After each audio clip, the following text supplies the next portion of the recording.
নমস্কার।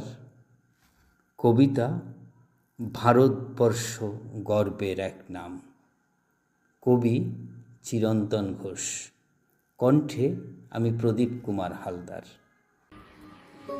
ভারতবর্ষ গর্বের এক নাম। যুগে যুগে বহু মুনি ঋষি তাপসী বাড়িয়েছেন এদেশের অভিমান। এদেশের বীর সন্তানেরা হাসি আনন্দে প্রাণ করে বলিদান। ভারতবর্ষ সৌহার্দ্যের এক নাম। হেথা বিবিধের মাঝে মিলন মহান। নানা খাদ্যাভিলাষী নানা ভাষাভাষী একসাথে গায়ে গান। জন গণ মন যার নাম।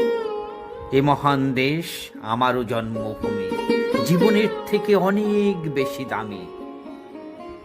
পরাধীনতার শৃঙ্খল ভেঙে স্বাধীন ভারতবর্ষ।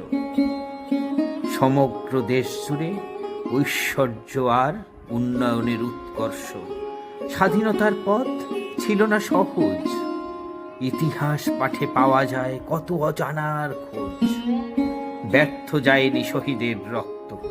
শহীদের রক্তে আমরা স্বাধীন, আমরা মুক্ত। আমাদের দেশ স্বাধীন, আমাদের দেশ মহান। শহীদের রক্তে লেখা ভারত মাতার সংবিধান। মহান দেশের সন্তান মোরা, মোদের অঙ্গীকার। অশুভ শক্তি এদেশের পানে তাকাবে কুনজরে যতবার, সেই কালো হাত দুমড়ে মুচড়ে করে দেব ছারখার। বারবার আমি এই মহান দেশেই জন্ম নিতে চাই।